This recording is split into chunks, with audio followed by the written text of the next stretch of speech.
Thank you. Isn't Daniel lovely? I'm gonna sit down. I'm sorry. It's end of quarter. I'm gonna sit down.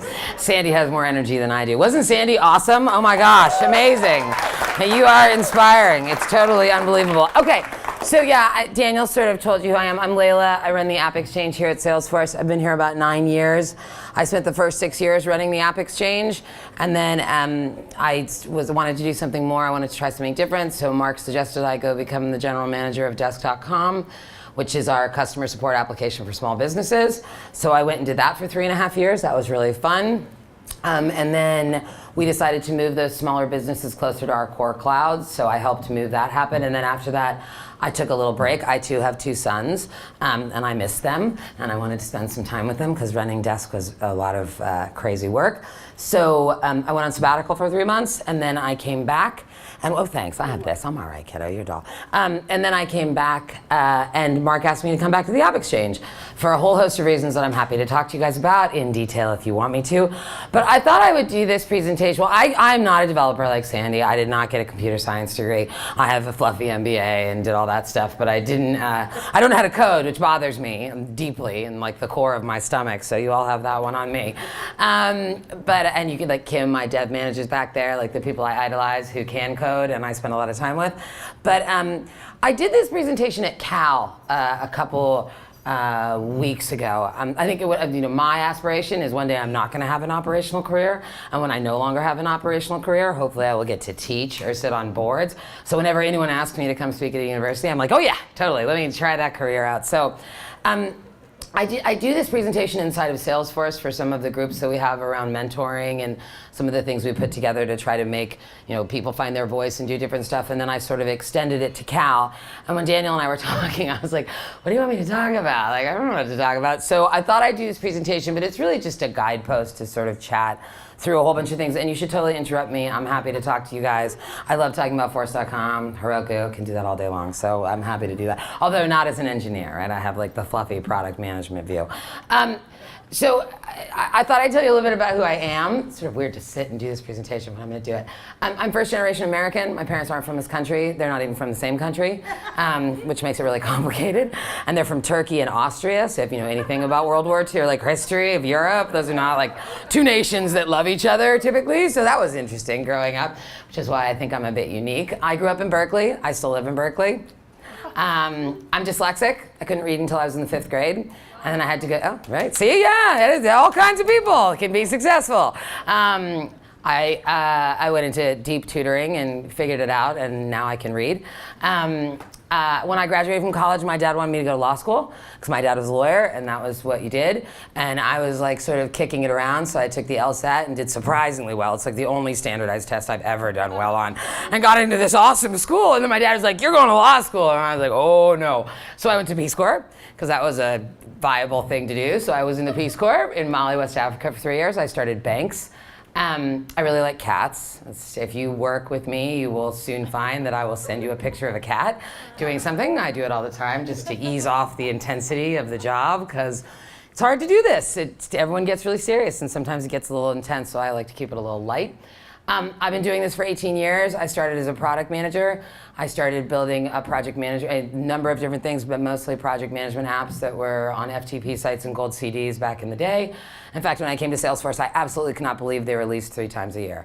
I was like, not possible. Not possible. You can only release once a year, and there's one gold disc a year. And so that was one of the things, as well as the App Exchange, that sort of drew me to Salesforce.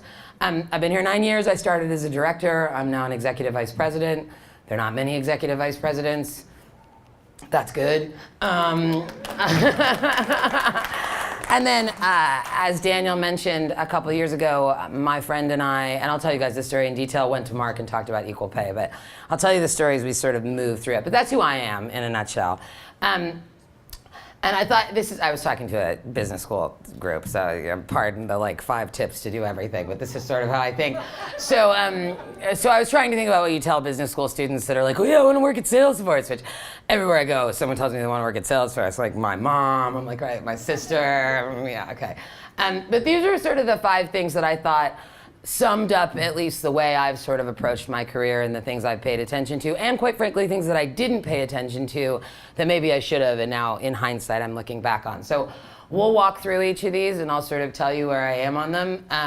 And so whatever, we can do that because I think I have them on the thing. So brand, when I first came back from Peace Corps, all my friends, the internet happened while I was in the Peace Corps. So I was living in a mud hut in the middle of West Africa, and all my friends were on the internet and like driving Lexuses and BMWs, and I got home and couldn't afford a studio apartment in Berkeley. So it was a very strange, like my husband and I came back and everyone's like, oh, the internet's amazing, it's really awesome. So we went on Yahoo or something, and of course we had no idea what we were doing. So we clicked on every rotating GIF. And we were like, this sucks. We can watch commercials on TV. Like, what's the big deal? And a lot of my friends were talking about their brand. Oh, I have to redo my brand and all this nonsense. And I was like, you're a moron. Like, that is the stupidest thing I've ever heard in my life.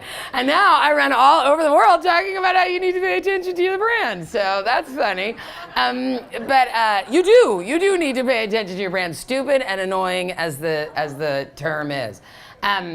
And so I thought it would be an interesting thing to sort of explain to you how my brand has changed. So as I said, I started at Salesforce. I was a director. I got a team shortly thereafter, but I was sort of more of an individual contributor at other roles. And so I sort of tried to think about all the things I did as an individual contributor, because I think that leap is probably one of the hardest ones. There's the leap from being an individual contributor to a manager, and then the leap from being a manager to an executive. And then into the C-suite, which I have yet to do. But Sandy told you a lot about that. But I thought about all the things I did when I was an individual contributor to do well. And I was the best product manager. I was great at self-promotion. I was not afraid to stand up and tell people what I'd built or how I'd impacted the build or what I'd done to the release. I was helpful. I'm genuinely like a fairly helpful person. I would say yes. I did what I said I was going to do. I sort of have always stuck with that one. I focus on relationships and people. I do that at Salesforce too, and if you want to know more about our company, you should know that we are a relationship-driven company. That's is absolutely the truth. And so if you want to get closer to Salesforce, or one day you want to work at Salesforce, or you're interested in Salesforce, then start creating relationships with all these people. Honestly, this is Salesforce, in my opinion, or the extension of it. I never said no when I was an individual contributor. I was under the impression that if I continued to take things on, I would continue to rise up, and it was working. So I just said yes. Yeah, I'll do it. Sure. With the App Exchange initially, I was like, I ran product, and then I ran marketing, and then I ran ops, and then I ran this, and then I was like, yeah, yep, keep it coming. I'll keep doing it. And I have a really different style than a lot of people, and it was really acute when I was younger, and I was an individual contributor, in so much as I was pretty much say whatever I thought to anyone, however I wanted to say it, in any context, with anyone else around. And I cuss like crazy, right? I'm holding myself. But so that was all very much part of my brand and who I was doing. And then I sort of became a manager. And all of a sudden, a whole bunch of things shifted in the way that all the things that I did that made me really good as an individual contributor made me suck as a manager, right? Because if you're always talking about how great you are, your team hates you pretty fast, right? You need to talk about how great the team is. And I try not to talk about this is an instance where I'm clearly talking about myself, but I try in general not to talk about myself a lot, and instead to really focus on my team, the things they're doing, who works for me. And if you look at my track record at Salesforce, most of the people that have worked for me have gone on to take really high, good positions at the company, which makes me very proud, but sort of was part of what I was trying to evolve myself into as a leader. I was helpful. I was not as helpful as I used to be because now I had a team to protect. It wasn't just me signing up for extra work and extra stuff. Every time I did that, I was signing up a whole bunch of other people, so I had to be a little more thoughtful about that. I still did what I said I was going to do. I still focused on people. I say no all the time now. In fact, I swear to God, I say no every day, all day long. I'm like, no, we're not doing that. No, Kim knows. No. And that's sort of what it means when you get to the top, because you're all of a sudden in a position where you have to make strategic decisions and decide. It's as important to decide what you're not going to do as what you are going to do, because it's very easy to start boiling the ocean, especially at a company like Salesforce, where innovation is just never stops. Like there's no end. I could be here. And by the way, this is where I work. Like you're in my office right now. This is where we like do 2RR and all our like work meetings. So, but the pace of this company and really of our industry won't shift. So you have to figure out what you can and can't do. At least I did. And I still speak my mind, but I do think I have a bit more executive presence. Probably not as much as some people wish I had, but I pay more attention. I understand that not everyone likes my style or understands it, especially some of our customers are bigger customers. They're from different parts of the country. They are not from Berkeley, California, which how can anyone not be from Berkeley, California? But So I have to be a little different, and I have to be a little guarded and make them comfortable before I can let my full personality out. And I think that that's just something I've learned, and that's a good thing to know. I still act like myself. I don't have any other way to act, but it's still good to know when you have to temper certain parts of yourself, and I certainly learned that. I always like to tell people what they can do. I hate presentations about like, look at all me. And so here are things I think you can do. You should think about your brand, stupid as that term is, and you should think about what you want it to be. And then you should think about how much control you have over what's happening with it and how much control you feel like you need to have over that. I also, some people don't believe in any planning. I am a planner. I always have a 5-year plan. I write things down. I've tended to find that when I write things down, they often happen, which is interesting. And it's mostly because I remind myself that when I'm making decisions, this is the path I'm on. And if you're all very familiar with our company, you know about the V2 Mom. That's been a guidepost for how we run the company for many, many years. And it sort of has become, I don't have a personal V2 Mom, there are people that do that, but the idea of making a plan and setting guidelines and sort of how you want to get things done and what's going to stand in your way, at least for me, helped me pave the path toward making the right decisions to get where I wanted to go. So it's something you should think about. Mentors, I think this is important. Mentors, sponsors, yes, I think this is important. I don't think this is the end-all, be-all, and I think if you do your job well, they will come to you to some degree, but it is hard to seek them out, and it's hard to figure out how to get them. You need to pay attention to it, but it shouldn't be the all-encompassing thing. I actually think your champion base is the much more important. I get much more power. I love the people I work for, don't get me wrong, but I get much more power out of the people that work for me than I do out of the people that I work for. I love those people, but the people that work for me energize me and make me think about things. So do these, but there's a different process, and I really appreciate the people underneath me quite a bit. I think you should help people. I think there are not enough people helping people in the world. I think that everyone gets very siloed and very me, especially in technology. It's somewhat of a ruthless field. That's okay. We're like gold miners. This is gold rush town, right? I've lived here my whole life. It's like whether it was actual gold or technology gold, people come here. Like how many of you are actually from the Bay Area? Raise your hands. Right, not many. Better than usual, but not many. Right? I should have raised my hand. So you should help people. You should try, not at the expense of yourself, but you certainly should go into a partnership or a relationship with a customer or an employee or another company or anyone with the idea that you want to help people.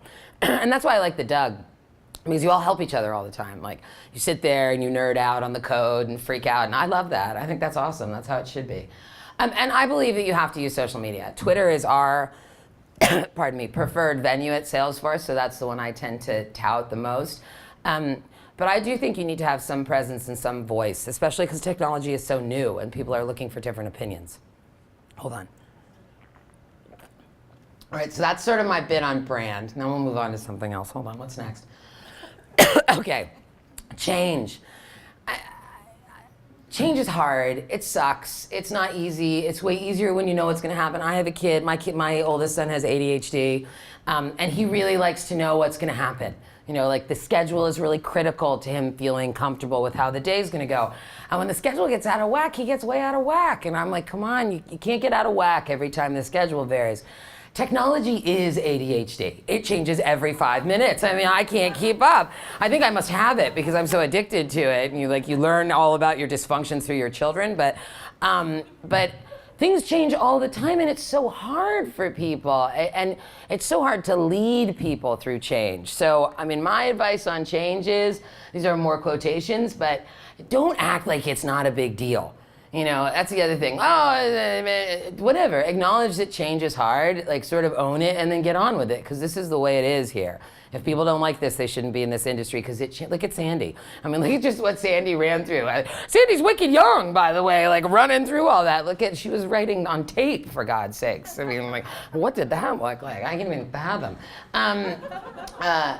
I do believe that change fosters more opportunity than anything else, right? All of the big career moments in my time at Salesforce, and even before that, had to do with massive change, acquisition change, consolidation change, reorg change, competitive change. Change breeds opportunity if you can get yourself out of the muck and look at it the right way.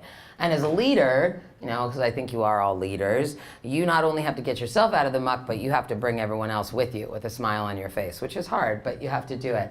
And that's sort of the third point. Your commitment has to be to your team in the face of real adversity and change. And if you are working in software, at some point you're going to face that, right? It's very high paced. You will release something that will break a customer. You will have an instance down. Your competitor will come after you. Your customer will say they hate you. Your employees will quit. This will all happen. This is what we do, right? So you have to get real comfortable with that pace. And then the real art is getting other people comfortable with that. And so that's what I strive for. But these are the things I think about. Okay, so that's brand and change. Oh, yeah, God.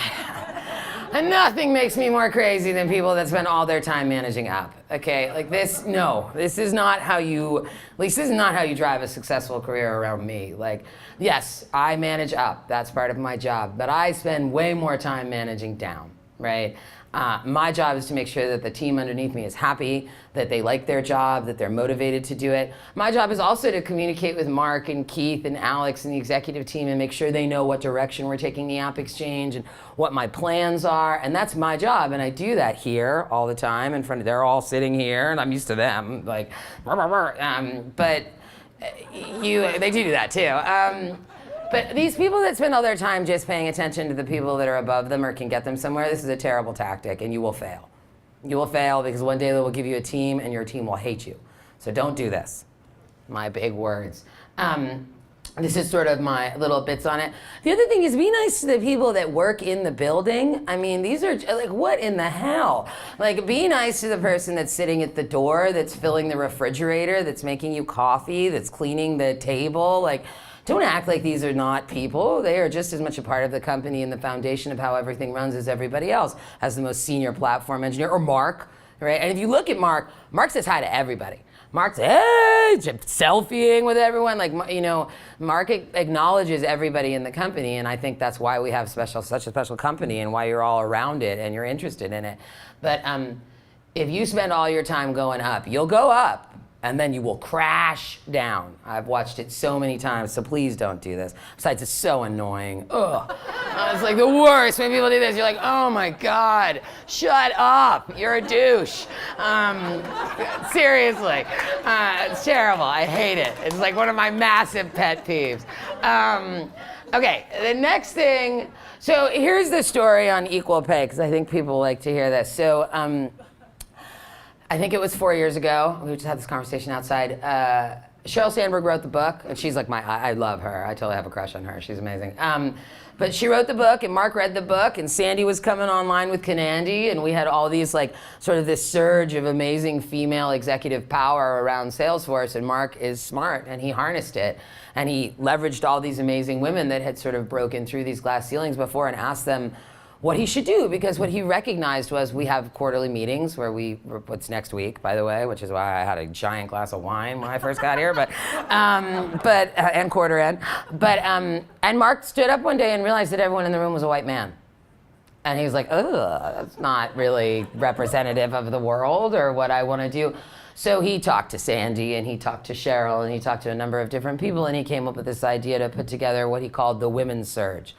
So this was a program where he took the high-profile, high-potential women inside of Salesforce at the VP level, and he invited us to the meeting. And there were maybe like 15 of us initially, and we were invited to that very strategic, important meeting.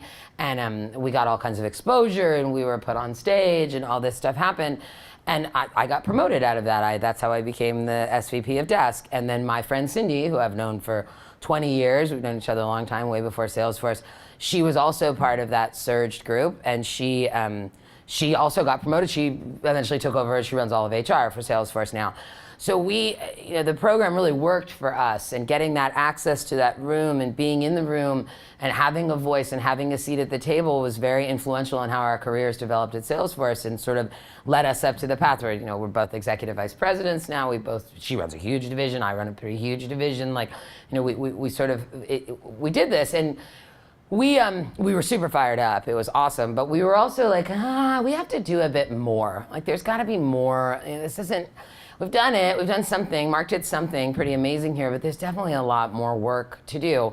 So we started talking about ideas, and I'd had this suspicion for a very long time, and well before Salesforce, that the men were making more money than me. I just sort of had this feeling, right? Because I got a sense the way they talked, and some of it's exaggeration and pomp, and Sandy's notion of that macho component, but I had sort of this feeling about it.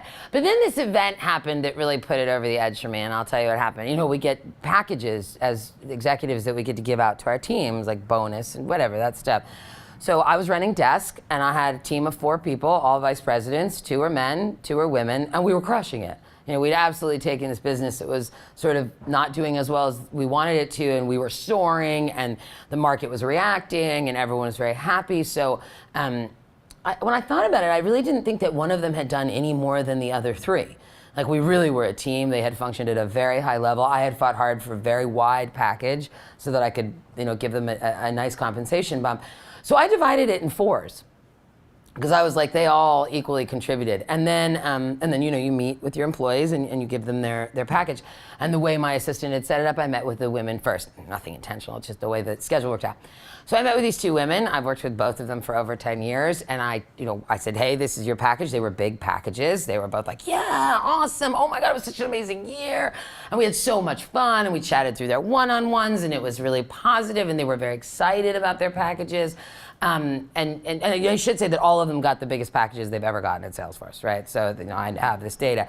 So that was great, and they were super fired up. And then I went into the men, and both men were like, no, I want some more money. And I was like, what? No. And it was it was like someone slapped me across the face, because then mentally I went back to every single time I gotten a bonus or a raise or a promotion, and I had said thank you every single time. I had never said give me more. I had never said I want a bonus. I had never said I should have this. I had never said I should have that, because that's not how I was raised. Like, my mother would have killed me if I did that. Like, you know, I was just like against every fiber of how I thought I was supposed to act when something like that happened to me. And that was very jarring for me. And then Cindy and I really started working on it, and we kind of came up with a plan. Cindy had a one-on-one with Mark. She was like, Layla's coming. We went together, we sort of presented to him this idea. We were like, we think we have an issue on this. And he was funny, he was like, we don't have an issue. And I was like, eh. And Cindy's like, we just want to look. And I'm not in HR, right? I'm a product exec, so I don't know how we did the audit. Don't ask me those questions, because I don't know the answers. In fact, I intentionally don't read that stuff, because the press tries to ask me those questions, and I'm never going to answer them, because I'm not an HR professional, nor do I want to be. But Cindy was like, we just want to take a look. But the thing about taking a look is, if you open the hood and you find something, you have to fix it, right? So I actually, my objective was just to get him to say equal pay in the press. I was like, you're so influential, you're so important. If you just say equal pay, it will resonate out. Like, people will understand that this is not a BS issue, there's something wrong here. And of course, in true Mark fashion, he took it way further and went totally off. It was awesome, right? But so Cindy did the audit, and we did find out we had an issue. We actually, we fixed it. We had a $3 million pay gap. There was not just women, there were men in there too, because there are some really shy men that also just say thank you. A lot of them are engineers. And a lot of them work for me, and I was like, stop saying thank you, ask for more money. After I say they don't get any, right? Like, I give them their money, and then I'm like, now I'm gonna give you a piece of advice. Every time someone gives you money, ask for more money. Whatever, but don't really do that per se, figure out your own thing. But and that really became a thing for us as a company, and I think that for me and Cindy, it was a really crazy thing, because it was sort of this idea that then just went completely insane. And we met the president, Obama, the real president. And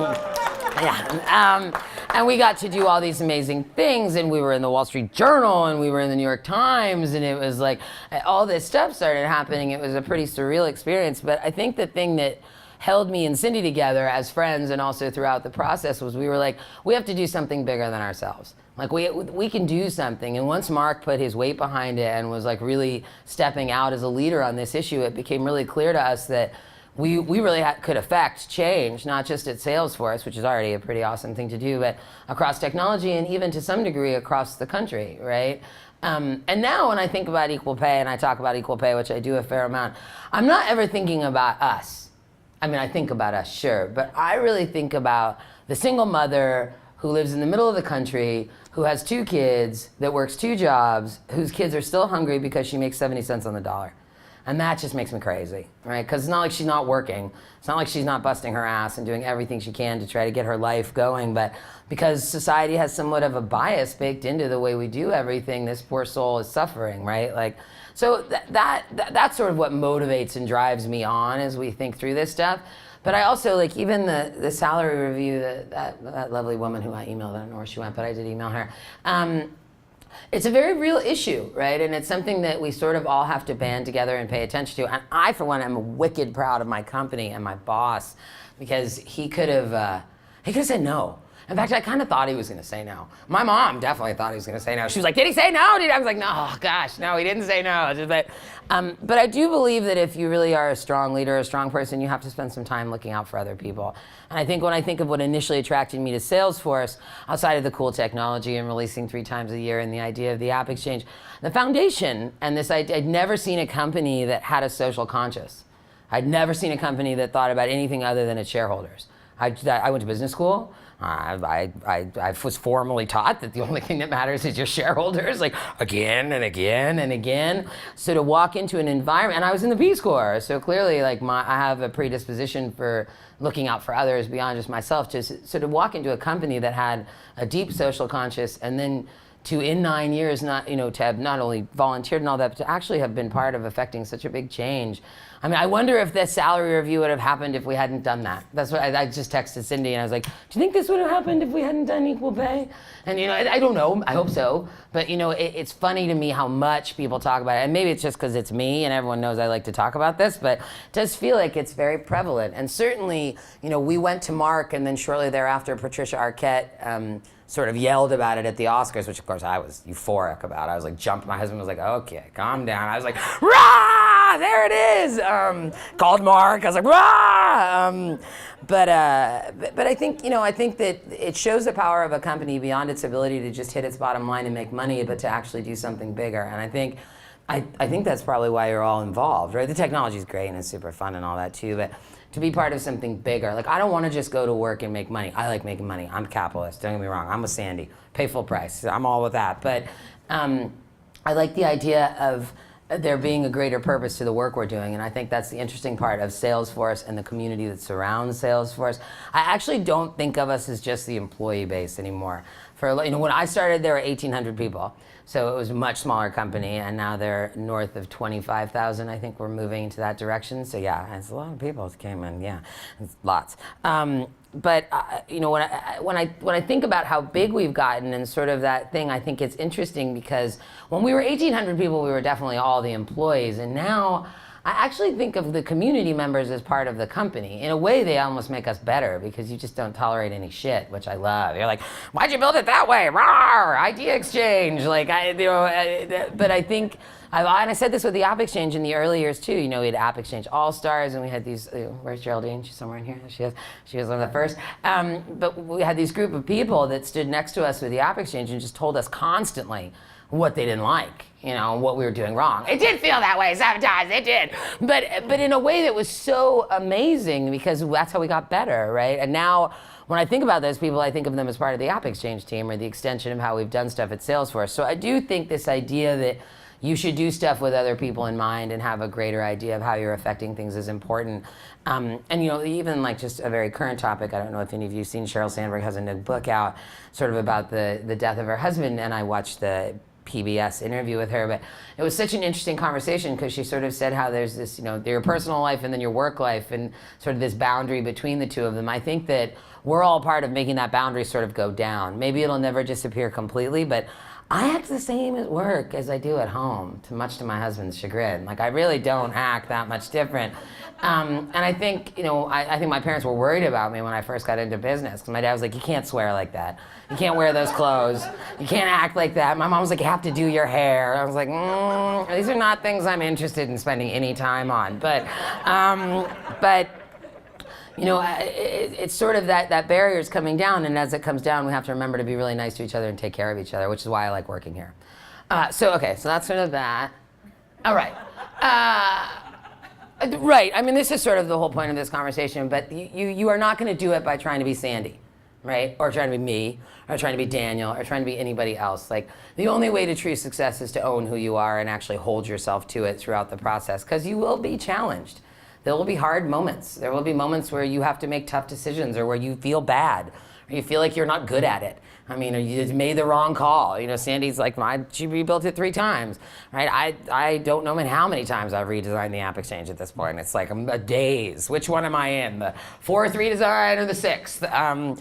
But you know, that's sort of the thing. And in order to do this stuff well, you have to be really true to who you are and sort of own it. And I struggled with this throughout time, because I have a really, as you can probably tell, I have a sort of a different personality than most of the senior software executives that hang out around this place. But actually, there are a lot of people that act like me. Well, not act like me, but there are a lot of Lulus at Salesforce too. But I just think it's really important that you figure out who you are and you own that stuff. And there will be things to compromise on. Like, I did change the way I dress. I mean, I changed back once I got the title, but for a while I changed the way I dressed. I like parted my hair on the side. I tried, but it didn't work very well. But I just think you have to know what things you will change and what things you won't. And then you have to pay attention to those. And as you move through your career, those might change too, right? I've always been like, I won't stop swearing. I really like swearing. It's just I love it. It's a fun way to talk. And up until now, I haven't, although every performance review I've ever gotten in my life, they told me not to swear so much, so it is a constant theme. But maybe at one point I'll have to change that. Up until now, I haven't had to. But it's sort of this notion of being open to the fact that the change is coming at you, but you also have to think about staying true to who you are, but also what are the things you can compromise on. Because it is sort of a community. Not everyone loves it when I cuss. I can tell there's some people that don't like it. And I walk up to them, I'm like, they're just words. And if it really bothers you, I can turn it off, because I went to a religious school. So I can flip it off. Like, I know how to flip it off. But you know, you just have to think more about that stuff. Who you are at work is as important as who you are in your life, and sort of figuring out what you'll compromise on and what you won't is important. So that's really all I had to say. I mean, we can talk about the App Exchange if you guys want to. I just thought you're developers, and so Daniel was like, yeah, do it like business school with like some developer-y. I don't really think I did anything developer-y, but that was all I wanted to say. I just thought it might be sort of helpful. And I'm really happy you guys are here. I'm happy you're in the space. It's nice to see you at Salesforce. I love Sandy. She built an awesome company, and her story's so cool, so it's nice to be on the bill with her. Yeah, and either way, I mean, I can talk about the App Exchange too. You guys want to talk about it? Do you want to ask me any questions? What do you want to do? You want to go home? That's fine with me too, whatever you want. Questions, anything? Yeah. Do you want me to give you, how do you want to do that? Okay. Actually, for a room that's supposed to be an auditorium, it's impossible to hear anything in it without a microphone. Okay. So my question is, as women, you know, yes, it's true, and we're told this a lot, that we can do anything we want or anything a man can do, but I feel like we're not totally there yet, because there's a small fine print under it that says, if you act more like a guy. And my question is, do you think we'll get to a time where women can be successful using more of the things that they're inherently born with talents for?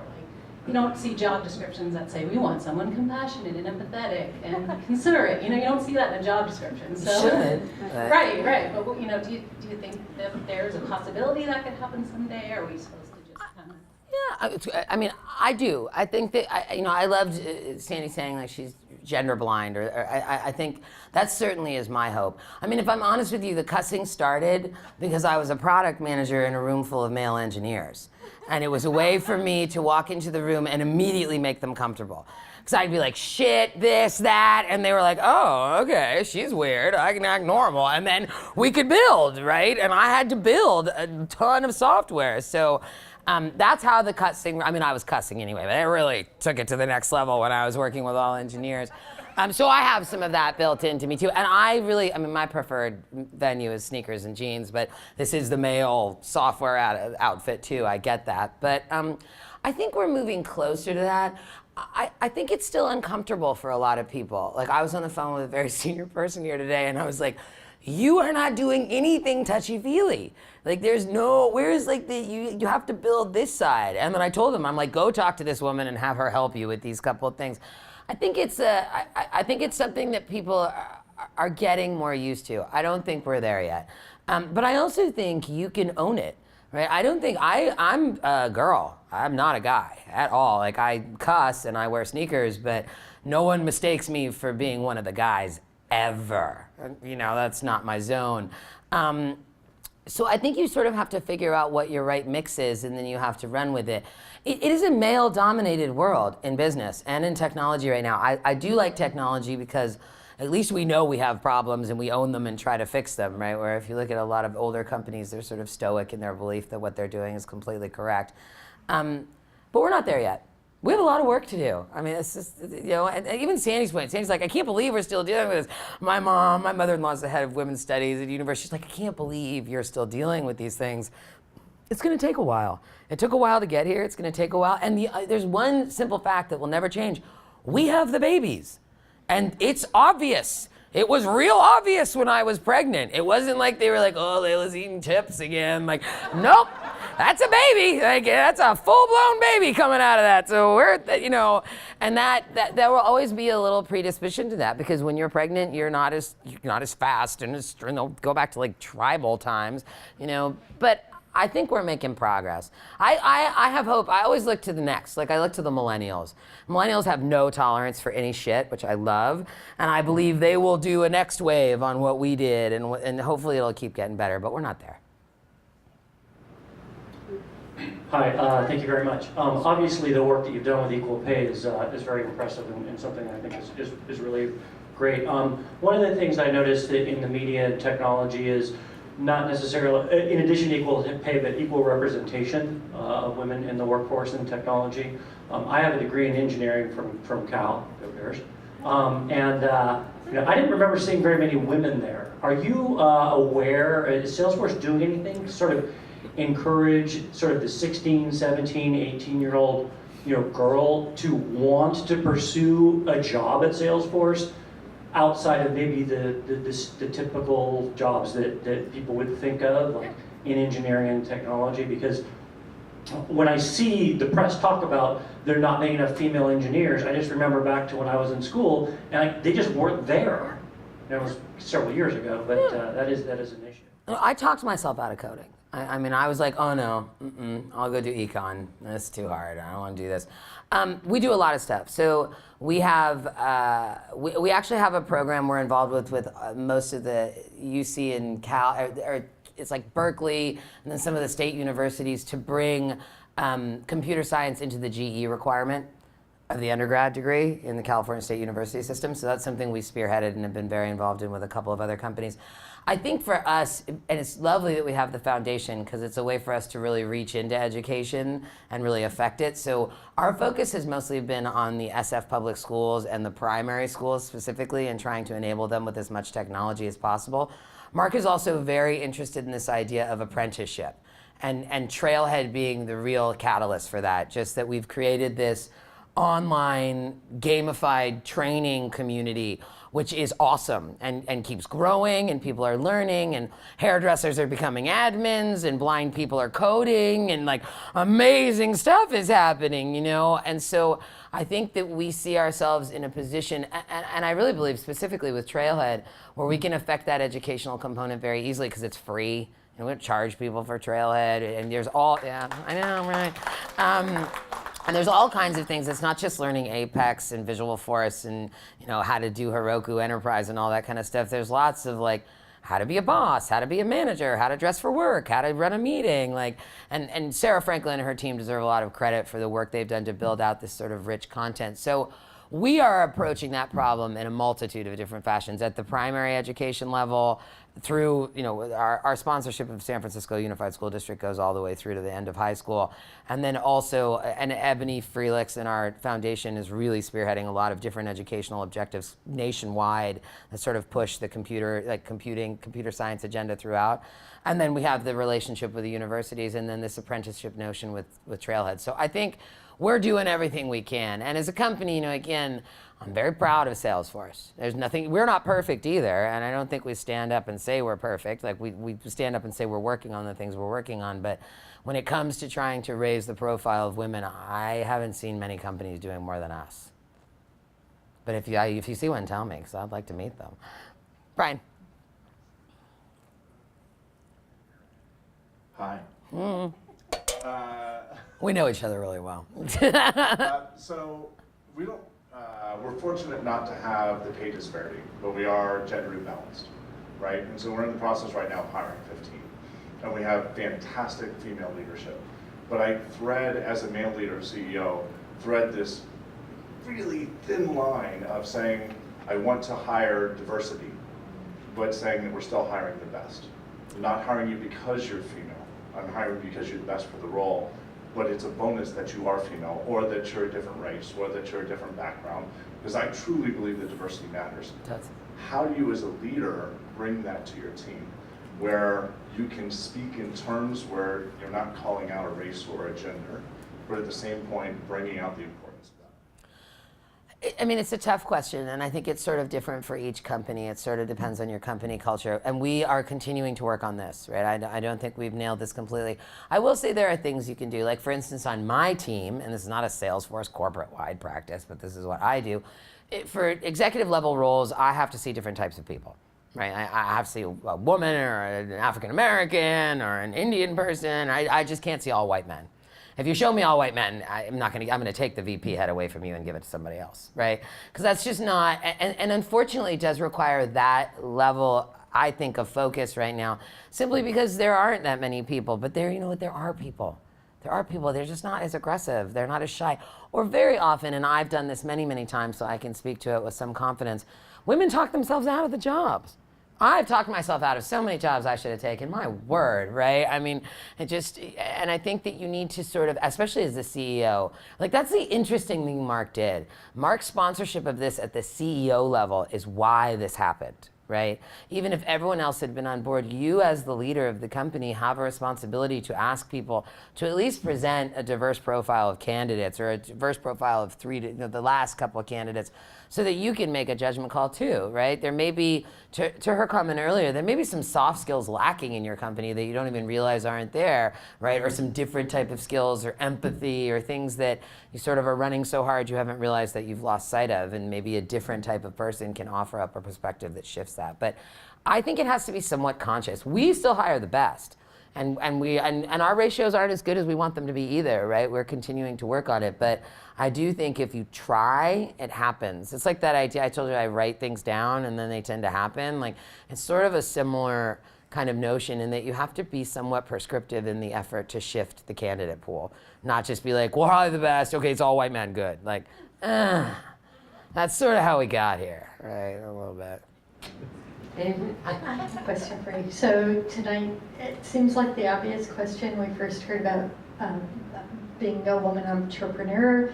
Now we're hearing from the person in charge of the app exchange.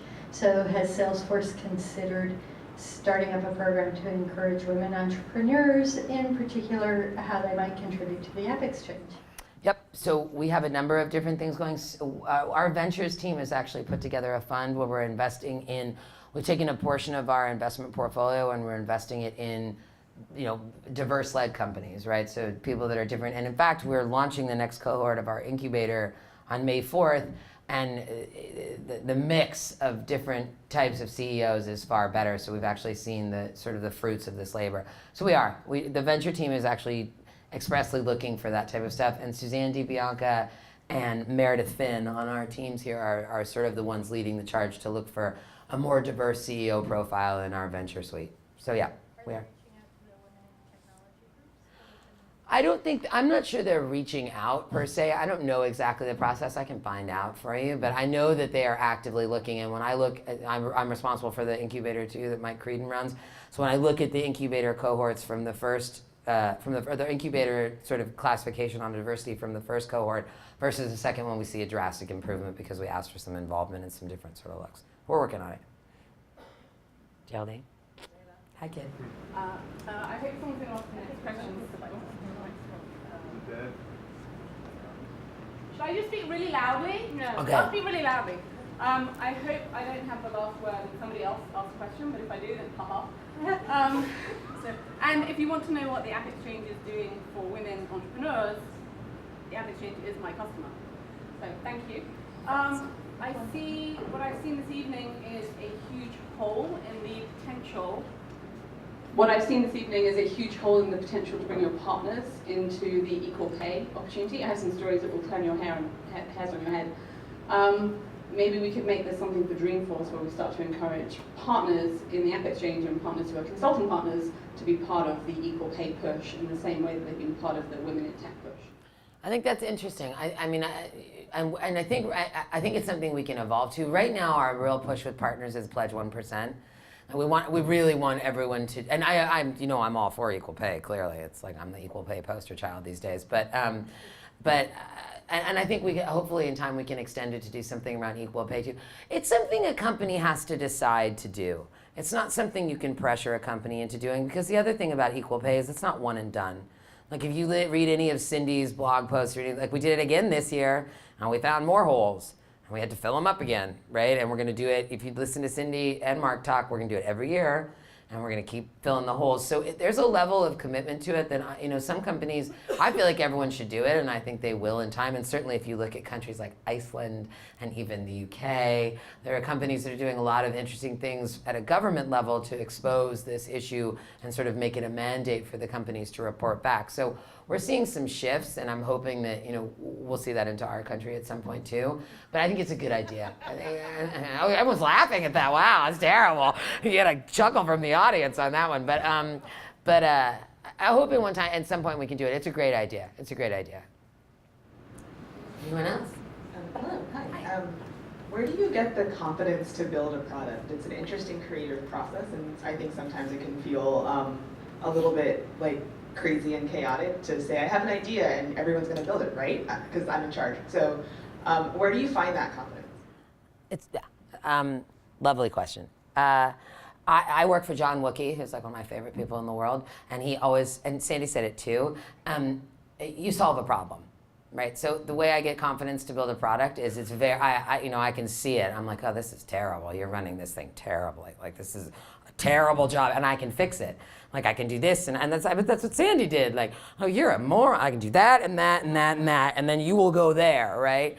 And it took a while. Like, I've been a product manager. I don't get to do it very much anymore, but for a long time I was sort of learning and working with the engineers and talking about what was feasible and learning how to do it. And the other thing about confidence is half of it's total bullshit. So don't imagine that there's some like deep, well, I'm totally insecure. I looked at my husband for like 45 minutes this morning. I was like, I'm talking to developers. Like, should I wear this? He's like, you're wearing the same thing you wear every day, Leyla. It's just a black shirt, jeans, and sneakers. Like, and I'm like, oh. We all sort of, confidence is sort of how you show up in the room to some degree too. But when it comes to a product, I always go back to, because Wookie's always in my head being like, what problem are you solving? Like, if you're solving a real problem, the solution sort of starts to present itself as you think about it. At least for me, it does. And when I'm building a product or thinking about doing something, I don't stop thinking about it. Like, I'm walking, I'm thinking about it. I'm in the shower, I'm thinking about it. I'm dealing with my boys, it's in the back of my head. Like, it's sort of, I chew on it mentally until like sort of there's a breakthrough, and then I'm like, well, we can build it this way. Like, but the confidence thing, don't buy into it. You've got just as much confidence as I do. Everyone does. It's just a matter of sort of putting all the insecurity shit aside and being like, oh, I'm a badass. I'm going to sit in this weird chair with wings and like, like, what, I'm the queen of Salesforce? Like, wings? Who chose this one? But it's a good question. And a lot of times I'm getting more confident as time's gone on, but a lot of time I was totally BSing it. Hi. So my question is more around, I'm a project manager. I do a lot of Salesforce implementations. And do you like doing Salesforce? Oh, I love doing Salesforce. Yes. So I'm here. So one of the big things that I've noticed is, with the push for getting women into their careers and focusing on it, a lot of the time as a project manager, I'll walk into rooms full of men, and yes, I really focus on my career and being powerful and coming into it like that. But there's also this other side where I do see some women, really hating on men. And so one of the things that I wanted to ask is, how do you find that balance of, educating or even just bringing that presence into a room where it's not fighting against this thing, but opening it up. So you're also helping to educate the other side and bring them to, you know, this harmony within the workplace. Because I absolutely hate it coming into a room and feeling like I have to battle my way into this position of power. But, you know, how do you open that, or experiences that you had with that? Yeah. So in my presentation, I kept saying be nice to everyone. So I really am nice until I'm not, right? And that's sort of how it is with me. And people, if you ask around Salesforce, everyone sort of knows what it looks like when I'm not nice, right? And that's sort of the way I've done it. I was thinking of what Sandy said, like the guy asking her for coffee and her getting the coffee. Like, that's a classy move. I would have been like, you're an asshole. I'm the CEO. Like, I would not have been so gracious, right? But you know, that was sort of, Sandy was at a different time, and Sandy managed that with grace, right? And you have to find your moment. I know I run into a lot of people that are really mad and screaming angry, and you know what? I understand. It's hard. It's not fair. Unfair sucks. Unfair sucks. No one likes unfair. And sometimes I'm really mad and screaming too. And you can ask him, like, it happens in my office where I'll start raging and yelling about things. But in general, it's sort of like how you show up is sort of what you can make happen. And I think there are times to exert yourself. Sometimes when they're all men, and I have a really interesting voice. So I was lucky because my voice is really loud and it's really low. And no matter what I'm doing or where I am, everyone can hear me, which is a bummer. It's a total bummer, dude. I'm trying to whisper and everyone's like, Layla's whispering. What's she saying? I'm like, oh. But my voice helped me a lot. And George Hu, he was our COO for a number of years. He was the one that told me that. He's like, your voice is your power because you can shut the whole room up if you want to, like literally. And I can, right? So I think it's a matter of figuring out those things that you have and figuring out how you use them, right? And when you use them. But getting super angry, it happens, and just let it happen and let it go away, right? It doesn't, raging against the fact that white men rule the world is an age-old, fun, white wine type of thing to do, but it's not something that's gonna necessarily move you where you wanna go into the boardroom or what have you. You have to, and everyone's different. What works for me will not work for you. Like, some people are like, I need to do what you're doing. I'm like, don't do what I'm doing. Absolutely do not. Like, figure out the thing that works for your authentic self, for your personality, and then do that, and eventually you'll get their attention. And use other people. You know, there were times early in my career, and we read about this with the Obama staffers too, but I had a lot of male friends, and I would talk to them before meetings and be like, you need to back me up. Like, when this starts, you need to back me up and make sure that they don't talk over me and they let me finish. And you have to back me up, men, women, whatever it was. That you can sometimes get a lot done before a meeting with a couple texts or like some key phone calls that just sort of set you up. And then once you get that respect, you can keep it if you're responsible with it, I think. Hope that helps. Okay. Hi. So my question is about app exchange. Oh, good. And It's so awesome, isn't it? Best thing ever. Can you believe it?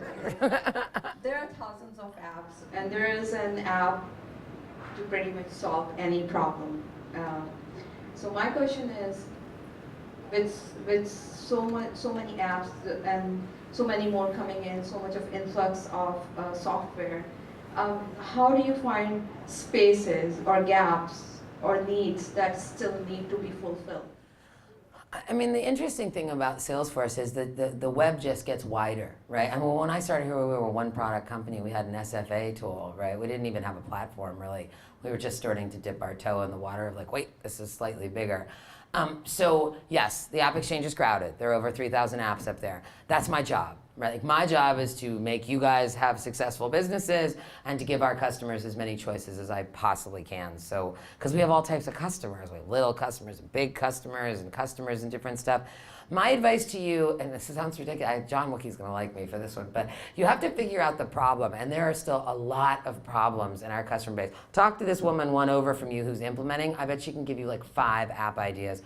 Also, don't underestimate the vertical and the industry component of the plays that we're doing as a company right now. We are industry, since Keith has come, we've really shifted a lot of our energy to a more industry-focused model inside of the company. And industries have all sort of particular little quirky issues that, apps can fix, right? And look at Sandy, go back to Sandy's story. Fix a quirky issue for one special snowflake, and then funny how the next special snowflake looks like the first one, and all of a sudden, you have a thriving business. So there's so much opportunity in and around Salesforce and with our customers. And I actually, people say this to me, and I'm like, it's ridiculous to me. I can name like 6 things you could build right now that you could start something on. So talk to her. I would really talk to the people that are implementing. Talk to Brian. Brian knows everything about everything. But there's lots of stuff to be done still. We're not done. Like Salesforce is not finished what we're doing here. And we need really strong developers to help us push it there. So we're looking to you guys. Anything else? That's about Time to go home? for time. All right. Everybody, huge round of applause for Leyla. Oh, thanks. Appreciate We it. have about